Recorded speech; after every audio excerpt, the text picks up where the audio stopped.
সম্মানিত দর্শক শ্রোতা, সাবেক সেনাপ্রধান মইনুল আহমেদের বিডিআর পিলখানা হত্যাকাণ্ড নিয়ে তার বক্তব্য শোনার জন্য আপনাদের সবাইকে আহ্বান জানাচ্ছি। গত জুলাই আগস্ট মাসে ছাত্র জনতা আন্দোলনে যারা শহীদ হয়েছেন তাদের আত্মার মাগফিরাত কামনা করছি এবং যারা আহত হয়েছেন তাদের দ্রুত আরোগ্য কামনা করছি।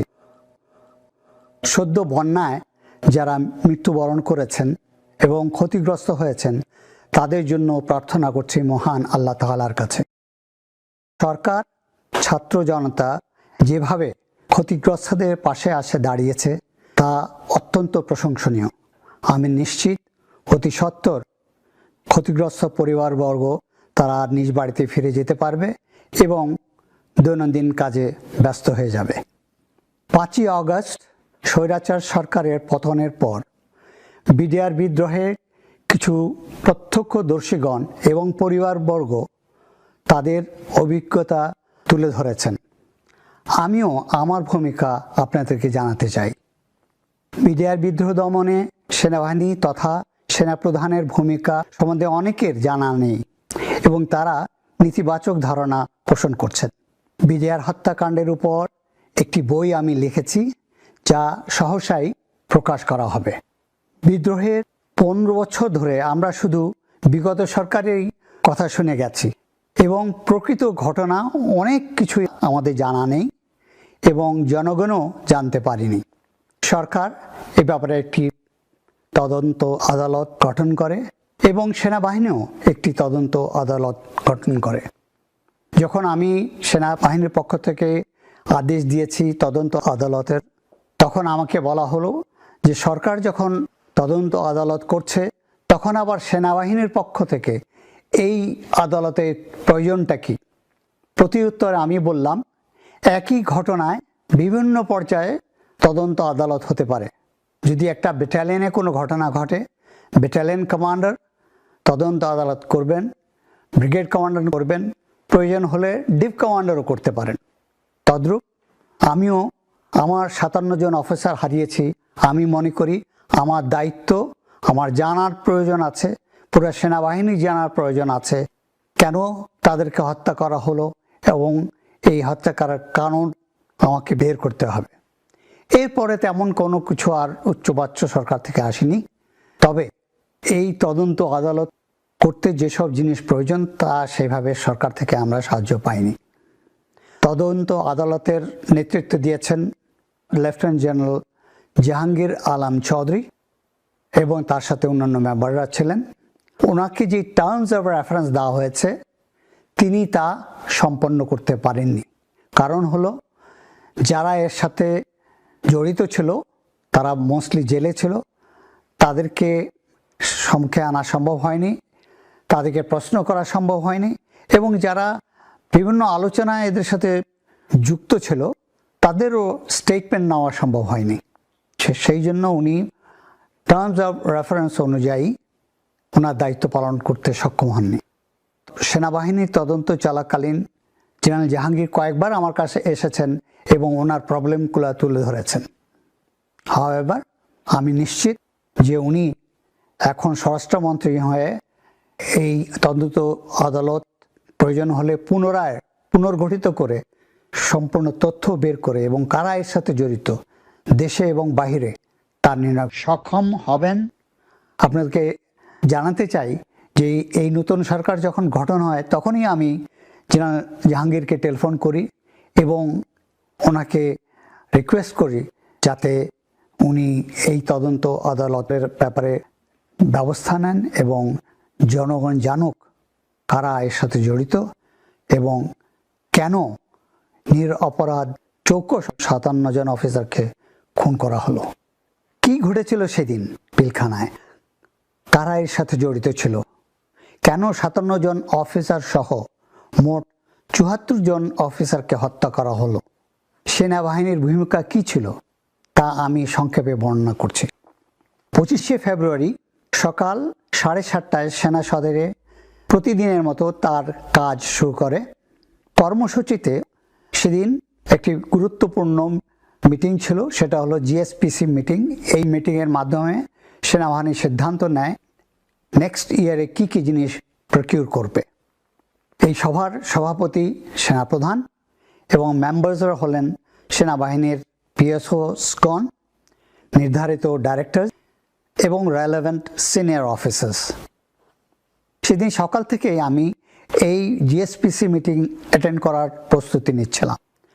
আনুমানিক সকাল 9:15টায় সিজিএস লেফটেন্যান্ট জেনারেল সিনা ইবনে জামালি আমার অফিসে আসেন এবং বলেন যে স্যার, আমাদের কাছে কিছু 81 মিলিমিটার মর্টার আছে যেটা সেনাবাহিনী ব্যবহার করে না। এটার গুদামজাত করা এবং রক্ষণাবেক্ষণ আমাদের জন্য টাফ হয়ে যাচ্ছে। তবে বিডিআর 81 মিলিমিটার মর্টারগুলো ব্যবহার করে।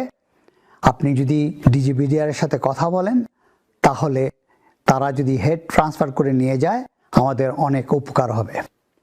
আমি প্রস্তাবের গুরুত্ব অনুধাবন করে এডিসি ক্যাপ্টেন জুনায়েদকে বলি ডিজি বিডিআরকে টেলিফোনে সংযোগ দেওয়ার জন্য, এবং সে সংযোগ দিল। শুভেচ্ছা বিনিময়ের পরে ডিজি বিডিআর জেনারেল শাকিলের সাথে আমার কথা শুরু হয় এবং আমি ওনাকে 81 মিলিমিটার মর্টার গ্রহণের জন্য প্রস্তাব দিই। তিনি সানন্দে গ্রহণ করলেন। পরে গতকালের বার্ষিক প্যারেডের প্রশংসা করে কনভারসেশন সমাপ্তি করি। কনভারসেশনে মনে হয়েছে he is an high moral. এখন পর্যন্ত বিদ্রোহীদের পরিকল্পনা সম্বন্ধে তিনি কিছুই জানতেন না বলে আমার বিশ্বাস। যদি জানতেন তাহলে নিশ্চয়ই তিনি আমাকে অবহিত করতেন। 9:02 বাকি আমি এবং সিজিএস জিএসপিসি মিটিংয়ের জন্য কনফারেন্স রুমের উদ্দেশ্যে যাত্রা করি। হয়তো জেনারেল শাকিল তার অফিস থেকে সেন্ট্রাল দরবারে অ্যাটেন্ড করার জন্য একই সময়ে অফিস ত্যাগ করেন। সকাল 9টায় জিএসপিসি মিটিং শুরু হয় এবং আমরা ব্যস্ত হয়ে যাই আমাদের পারচেজের ব্যাপারে। 9:30টার দিকে আমার প্রিন্সিপাল সেক্রেটারি কর্নেল ফিরোজ সভাকক্ষে প্রবেশ করেন এবং আমার কানে কানে এসে বলেন, স্যার, পিলখানায় গণ্ডগোল হচ্ছে, আপনার দিক নির্দেশনা প্রয়োজন। মনে মনে ভাবলাম একটু আগেই তো ডিজি বিডিআরের সাথে কথা হলো, হঠাৎ কি হলো? সে যাই হোক, সভা স্থগিত করে সিজিএস এবং ডাইরেক্টর মিলিটারি অপারেশনকে সঙ্গে নিয়ে আমার অফিসে এলাম। ঘটনা সম্বন্ধে বিস্তারিত জানার জন্য আমি জেনারেল শাকিল এবং প্রাক্তন প্রধানমন্ত্রীকে টেলিফোনে সঙ্গে দেওয়ার জন্য এডিসি ক্যাপ্টেন জুনায়েদকে নির্দেশ দেই। তাদের ফোন কন্টিনিউয়াসলি ব্যস্ত ছিল এবং তাৎক্ষণিক সংযোগ দেওয়া সম্ভব হয়নি। এরই মধ্যে সামরিক গোয়েন্দার মাধ্যমে পিলখানার সম্বন্ধে তথ্য আসা শুরু করলো এবং আমাকে জানানো হলো যে কি ঘটছে পিলখানায়। পরিস্থিতির ভয়াবহতা উপলব্ধি করে সময় বাঁচাতে কারো নির্দেশ ছাড়া আমি 46 ইন্ডিপেন্ডেন্ট ইনফ্যান্ট্রি ব্রিগেডকে অপারেশনের জন্য প্রস্তুত হতে নির্দেশ দেই এবং তারা তাৎক্ষণিক ব্যাটল প্রসিজার শুরু করে, যার নামকরণ করা হয় অপারেশন রেস্টোর অর্ডার। গৃহীত পদক্ষেপ সম্বন্ধে পিএসওএফডি জেনারেল মবিনকে অবহিত করি। 9:47 ডিজি বিডিআরকে ফোনে পাওয়া গেল। আমি ওনাকে জিজ্ঞেস করলাম কি হয়েছে। তিনি এক ভয়াবহ পরিস্থিতির সংক্ষিপ্ত বিবরণ আমাকে বলেন। তিনি বলেন, দরবার চলাকালীন 2 জন সশস্ত্র সৈনিক দরবার হলে প্রবেশ করে। একজন আমার পিছনে এসে দাঁড়ায় এবং ফেইন্ট হয়ে যায়। অপরজন দরবার হল ক্রস করে বাইরে চলে যায়। তারপরই বাহিরের থেকে গুলির শব্দ আসে এবং গুলির শব্দ শোনার সাথে সাথে দরবার হলে উপস্থিত সৈনিকবৃন্দ গণ্ডগোল শুরু করে দেয় এবং তারা দাঁড়িয়ে যায় আর দরবার হল থেকে বের হয়ে যায়। মনে হলো these are all plan and being executed according to the plan. তিনি আরও বলেন, আমি সেক্টর কমান্ডার এবং ব্যাটালিয়ন কমান্ডার্সদেরকে পাঠিয়েছি তাদেরকে ফিরিয়ে আনার জন্য, যাতে করে পুনরায় দরবার শুরু করা যায়।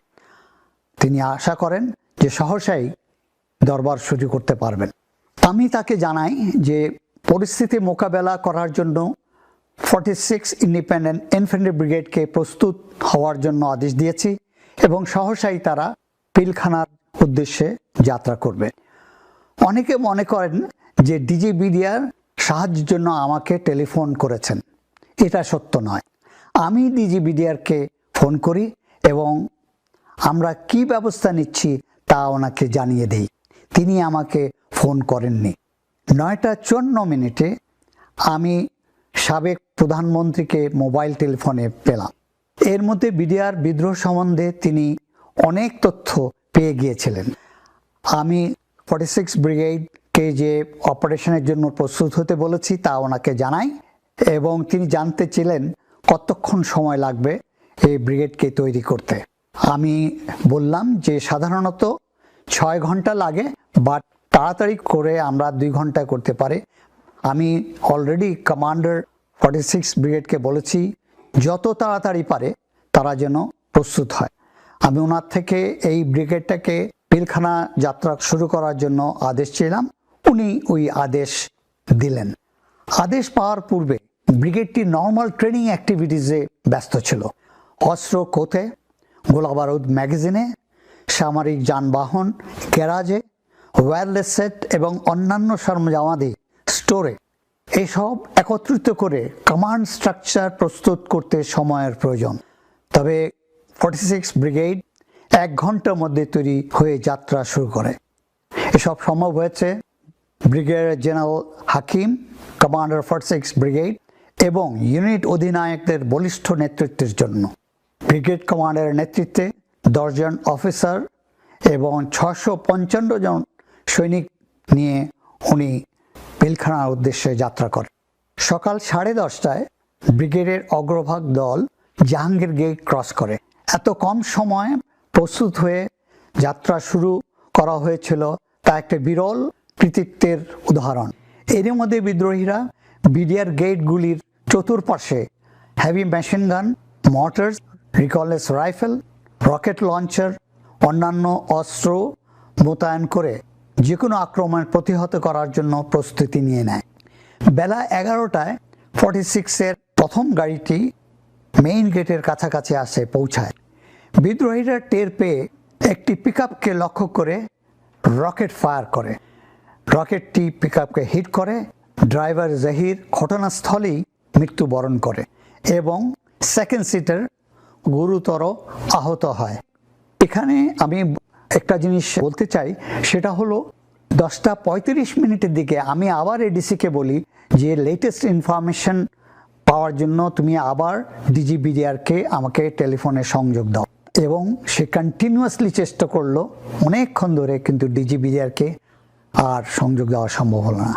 হয়তো by this time he has been killed. এখানে উল্লেখ্য, আনুমানিক 10:30টায় ডিজি বিডিআরকে গুলি করা হয় এবং তিনি নিহত হন। এর পরপরই কিলার গ্রুপ এর গুলিতে DDG, colonel Anis, colonel Kaiser সহ বেশ কয়েকজন অফিসারকে হত্যা করা হয়। লেফটেন্যান্ট কর্নেল শামসের ধারণা অনুযায়ী 10:30 থেকে 11টার মধ্যে বেশিরভাগ অফিসারকেই হত্যা করা হয়েছে। আর আমাদের ব্রিগেডটি পৌঁছে 11টার পরে পিলখানার কাছে। তার মানে আমরা পৌঁছবার আগেই বেশিরভাগ হত্যাকাণ্ড তারা করে ফেলেছে। সাধারণত আক্রমণের পূর্বে সেনাবাহিনী শত্রুর দুর্বল স্থানগুলি বের করে নেয় এবং সেই স্থান দিয়ে আক্রমণের পরিচালনা করে। রকেট লঞ্চার দিয়ে আক্রমণ করার পরে ব্রিগেডটি ডিপ্লয় হয়ে যায় এবং তারা রিকগনিশন শুরু করে এবং তাদের উইক পয়েন্টগুলা বের করার চেষ্টা করছিল। এখানে উল্লেখ্য যে ক্যাপ্টেন শফিকের নেতৃত্বে 350 জন র্যাবের সদস্য নিয়ে তিনি পিলখানা এলাকায় পৌঁছে যান। তিনি পৌঁছে যান উত্তর এলাকায় 10টার আগেই। তারপর তিনি তার ঊর্ধ্বতন কর্মকর্তা থেকে অনুমতি চান পিলখানায় প্রবেশ করার জন্য, যেটা তিনি পাননি। তাকে যদি পারমিশন দেওয়া হতো ভিতরে প্রবেশ করার জন্য, বিদ্রোহীরা তখনও সংগঠিত হয়নি এবং কোনো ক্ষয়ক্ষতিও করতে পারেনি। তিনি ইজিলি তাদেরকে কন্টেইন করতে পারতেন এবং কিছুক্ষণ পরেই আমরা এসে তার সাথে মিলিত হয়ে বিদ্রোহীকে কন্টেইন করে তাদেরকে দমন করা আমাদের পক্ষে অতি সহজ হয়ে পড়ল, আর তারাও কোনো অফিসারকে খুন করতে পারতো না। পিলখানার ভিতরে কি হচ্ছে? তারা কি অফিসারকে জিম্মি করছে না হত্যা করছে? শুধু আমরা গুলির আওয়াজ শুনছি এবং এই গুলির আওয়াজ ওরা ওই এলাকায় ছড়িয়ে পড়ছে চারিপাশে। গোয়েন্দার থেকে আমরা কোনো তথ্যই পাচ্ছিলাম না। শুধু ইলেকট্রনিক মিডিয়ার লোকজন ওখানে লাইভ প্রোগ্রাম কভার করছিল। তার মধ্যে ছিল আমার যা স্মরণ পড়ে, মুন্নি সাহা টেলিকাস্ট করছিল লাইভ, এবং বিদ্রোহীরা অফিসার সম্বন্ধে বিভিন্ন ভুল বক্তব্য, মিথ্যা বক্তব্য তুলে ধরছিল জনগণের সামনে, এবং এর মাধ্যমে একটা ভুল ধারণা সৃষ্টি হচ্ছিল অফিসার সম্বন্ধে। এছাড়াও বিডিআর অন্যান্য ক্যাম্পে এই বিদ্রোহী ছড়িয়ে দিতে সাহায্য করছে। সেনাপ্রধানের ক্লোজ প্রোটেকশনের জন্য একটি সেকশন কমান্ডো ঢাকায় থাকে। বিদ্রোহীদের গতিবিধি নির্ধারণের জন্য হেলিকপ্টার যোগে তাদেরকে অত্র এলাকায় পাঠানো হয়। কমান্ডো হেলিকপ্টার করে রিকনেসেন্স করছিল, কিন্তু তারা ওই হেলিকপ্টারকে গুলি করে এবং হেলিকপ্টারটি গুলিবিদ্ধ হয়। বেলা 11:45 পিএসএফডি জানায় যে সরকার রাজনৈতিকভাবে এই সমস্যার সমাধানের চেষ্টা করছে। বিদ্রোহীরা দাবি করেছে যে কোনো আলোচনার আগে সেনাবাহিনী এলাকা থেকে চলে যেতে হবে। তাই সরকার আদেশ করল যে 46 ব্রিগেড এবং অন্যান্য যারা সেনাবাহিনীর পক্ষ থেকে এখানে আসছে সবাই should be out of sight, এবং বলা হলো যে অ্যাটলিস্ট 2 কিলোমিটার উত্তরে যেন চলে যায়, আর যদি সমঝোতা না হয় ওদের সাথে তাহলে সামরিক অভিযান পরিচালনা করা হবে। আনুমানিক বেলা 12টায় পিএসএফডি আমাকে টেলিফোন করে এবং বলে জরুরি ভিত্তিতে আমি যেন প্রাক্তন প্রধানমন্ত্রীর সাথে যমুনায় দেখা করি। তিনি কেনই বা আমাকে এই সময় যেতে বললেন, কারণ ওই সময় প্রত্যেকটা minute is very important. However সিজিএসকে আমি সবকিছু বুঝিয়ে দিয়ে যমুনার উদ্দেশ্যে রওনা হলাম। পথিমধ্যে যা জিনিসটা দেখলাম যে স্পেশালি যমুনা ভবনের কিছু সম্মুখে আরআর ডিপ্লয় করা হয়েছে, as if somebody is going to attack Jamuna. সেনাবাহিনীর দৃষ্টির আড়াল হওয়ার পর বেলা 1টার দিকে সাদা পতাকা নিয়ে প্রাক্তন প্রতিমন্ত্রী জাহাঙ্গীর কবির নানক ও হুইপ মির্জা আজম মেইন গেট দিয়ে আলোচনার জন্য পিলখানার ভিতরে প্রবেশ করে। এরই মধ্যে সরকার থেকে বলা হলো যে সেনাবাহিনী মেইন গেট এলাকা প্রোটেক্ট করবে এবং পুলিশ করবে আর এক সাইডে, র্যাব করবে অন্য সাইড থেকে। আমার জানা মতে যে ডেইরি ফার্ম যেখানে আছে ওই এলাকাটা অরক্ষিত ছিল। আমি বেলা 1টায় যমুনায় পৌঁছাই। সেখানে গিয়ে যে দৃশ্য দেখি সত্যি এটা একটি হতাশাজনক। দেখি পুরা যমুনায় লোকে লোকারণ্য, হাঁটার জায়গা নেই। যেসব লোককে আমি দেখলাম তাদের কোনো কাজ নেই, ওখানে আসছে জাস্ট স্রেফ কৌতূহল বশত। সাবেক প্রধানমন্ত্রী মন্ত্রিসভা আলোচনা করছিলেন, কোনো সিদ্ধান্ত আসছিল না ওখান থেকে। আমি উপস্থিত হওয়ার সাথে সাথে তাকে আমি যে পৌঁছেছি তা জানাতে অনুরোধ করি এবং উনি জানলেন যে আমি যমুনায় এসেছি। আমি ভেবেছিলাম তিনি আমাকে ভিতরে ডেকে নেবেন, কিন্তু তা করা হলো না। বেলা 2টার পর খবর এলো বিডিআর পিলখানা থেকে একজন অফিসার পালিয়ে যমুনায় এসেছে। আমি তা শুনে তার কাছে ছুটে গেলাম। তিনি জানালেন বিদ্রোহীরা বেশ কিছু অফিসারকে হত্যা করেছে, তবে ডিজি বিডিআর সম্বন্ধে তিনি নিশ্চিত নন। এই প্রথম নিশ্চিত হলাম যে বিডিআর বিদ্রোহীরা নিরপরাধ অফিসারদেরকে হত্যা করেছে। সাবেক প্রধানমন্ত্রী সভা শেষ করে আরেকটি ছোট্ট সভা অ্যাটেন্ড করলেন। তারপর তিনি 3 বাহিনী প্রধানকে একসাথে ডাকলেন। এখানে উল্লেখ্য যে আমি যমুনায় পৌঁছার 1.5 ঘন্টা পরে বাকি 2 জন সেনাপ্রধান যমুনায় এসেছিলেন। তার মানে আমাকে আসার বেশ কিছুক্ষণ পরে ওনাদেরকে বলা হয়েছে যমুনায় আসার জন্য। এসে আমাদেরকে বললেন যে রাজনৈতিকভাবে সমস্যা সমাধানের চেষ্টা করা হচ্ছে।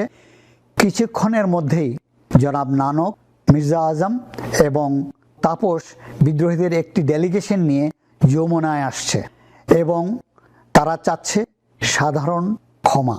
তিনি আরও বলেন বিদ্রোহীদের কিছু বলার থাকলে আমরা যেন তাকে বলি।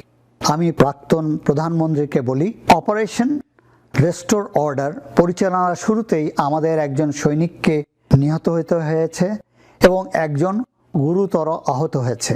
এইমাত্র খবর পেলাম বিদ্রোহীরা অনেক অফিসারকে হত্যা করেছে। আমি আরও বলি, বিদ্রোহীদের কোনো শর্ত মানা যাবে না। আর আপনি তাদেরকে বলবেন অফিসার হত্যা এই মুহূর্তে বন্ধ করতে হবে, আর একটি প্রাণও যেন না হারায়। দ্বিতীয়ত, আটককৃত সকল অফিসার এবং তাদের পরিবারকে এখনই মুক্তি দিতে হবে। তৃতীয়ত, অস্ত্র ও গোলাবারুদ সহ সকল বিদ্রোহী অতি সত্বর আত্মসমর্পণ করতে হবে। চতুর্থ, আমি জোর দিয়ে বলি, সাধারণ ক্ষমা দেওয়ার প্রশ্নই উঠে না। আমাদের সাথে কথা বলার পরে সাবেক প্রধানমন্ত্রী চলে গেলেন, আর এর মধ্যে কিছু সময় আমরা পেলাম বিফোর আলোচনা শুরু হয় বিদ্রোহীদের সাথে। বিদ্রোহীরা 3:48 ডিএডি তহিদের নেতৃত্বে 14 জন বিদ্রোহী আলোচনার জন্য যমুনায় প্রবেশ করে এবং তাদেরকে একটা বড় রুমে রাখা হয়। আমি আমার এডিসিকে বললাম যে দেখো তো এদের মধ্যে নেতাকে, তাকে ডেকে নিয়ে আসো। এডিসি জুনায়েদ ডিএডি তহিদকে ডেকে নিয়ে আসলো, আর আমি ওকে দেখেই বললাম আপনি আমাকে চেনেন? সে উত্তর দিল, হ্যাঁ স্যার, আপনি সেনাপ্রধান। আই সেড, আপনার কাছে আমার প্রশ্ন, কি হয়েছে পিলখানায়, কতজন অফিসারকে হত্যা করা হয়েছে এবং এখন কি অবস্থা? তিনি প্রতি উত্তরে বললেন যে সকাল 9টায় আমাকে এই বিদ্রোহীরা একটা রুমে তালা মেরে রেখে দিয়েছে, এখন আসার সময় তালা খুলে আমাকে নিয়ে আসছে, আমি কিছুই জানি না। এটা সম্পূর্ণ মিথ্যা। তা বলছে, ঠিক আছে, আপনি জানেন না তো আপনার সাথে যারা আসছে তারা নিশ্চয়ই জানেন, আপনি তাদেরকে যেয়ে জিজ্ঞেস করেন এবং আমাকে উত্তরটা দেন। তিনি ভিতরে চলে গেলেন, আর আসতেছেন না। আমি আবার আধা ঘন্টা অপেক্ষা করে আবার ক্যাপ্টেন জুনায়েদকে ভিতরে পাঠালাম ডিএডি তহিদকে ডেকে নিয়ে আসার জন্য। সে নিয়ে আসলো তহিদকে। আমি জিজ্ঞেস করলাম যে আপনি তো উত্তর দিলেন না, কি হয়েছে বলুন। তখন সে বললে, স্যার এরা সব জানে কিন্তু কোনো কথাই বলছে না, বলে সে কনফারেন্স রুমে চলে গেল। কিছুক্ষণ পরে সাবেক প্রধানমন্ত্রী আলোচনার জন্য বিদ্রোহীদের সাথে বসে এবং সাথে ছিলেন জনাব নানক, মির্জা আজম এবং তাপস। প্রথম পর্যায়ে কি আলাপ হয়েছে আমার জানা নেই। তার কিছুক্ষণ পরে সাবেক প্রধানমন্ত্রী রুম থেকে বের হয়ে আমাকে ডাকলেন, শুধু আমাকে, যে তুমি আসো ভিতরে। তা আমি গেলাম।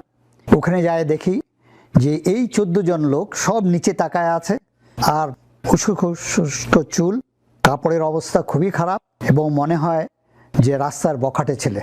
তাদের ডিমান্ড কি ছিল আমি জানি না, হয়তো প্রথম পর্যায়ে ওটা সাবেক প্রধানমন্ত্রীকে জানিয়েছেন, বা এখন প্রধানমন্ত্রী বললেন যে, যেটা আমি শুনেছি, যে তোমরা অস্ত্র গোলাবারুদ সারেন্ডার করো এবং সবাই ব্যারাকে ফেরত চলে যাও। এবং পরে উনি সাধারণ ক্ষমা ঘোষণা করলেন।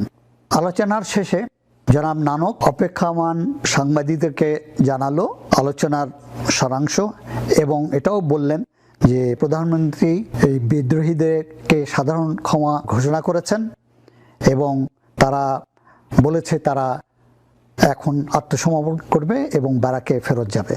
বিদ্রোহীরা 6:37 যমুনা ত্যাগ করে পিলখানার উদ্দেশ্যে যাত্রা শুরু করে। পিলখানা পৌঁছেই ঘোষণা দেয় যে যতক্ষণ পর্যন্ত সাধারণ ক্ষমার প্রজ্ঞাপন তাদের হাতে না আসবে ততক্ষণ পর্যন্ত তারা আত্মসমর্পণ করবে না। তারা পুনরায় গোলাগুলি শুরু করে এবং অফিসারদেরকে খুঁজতে থাকে।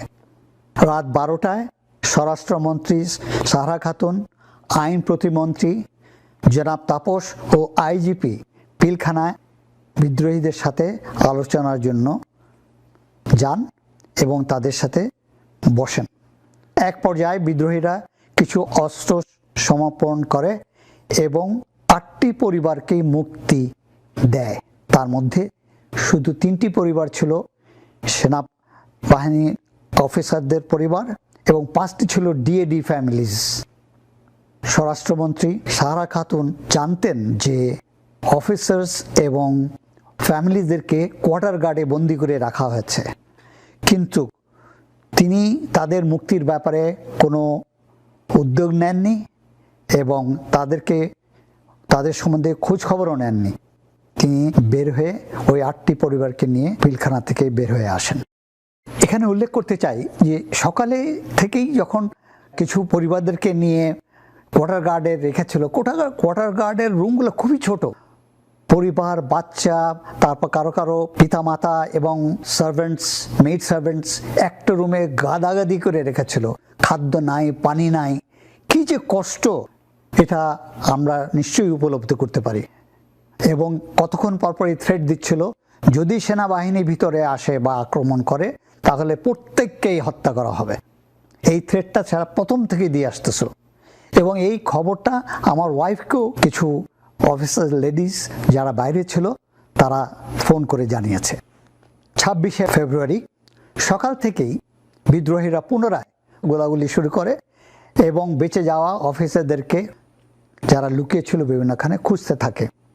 আর কোয়ার্টার গার্ডে যে অফিসার্স এবং অফিসার্স ফ্যামিলিদেরকে হত্যার জন্য তৈরি হতে বলে, তাদেরকে হত্যা করা হবে সেই জন্য তাদেরকে প্রস্তুত থাকতে বলে। সকাল 10টার দিকে সাবেক প্রধানমন্ত্রী আবার আমাকে যমুনায় যেতে বলেন। আমি সকাল 10:32 যমুনায় পৌঁছাই। সিদ্ধান্ত হয় বিদ্রোহীরা আত্মসমর্পণ করতে, যদি আজকে না করে তাহলে সামরিক অভিযান পরিচালনা করা হবে।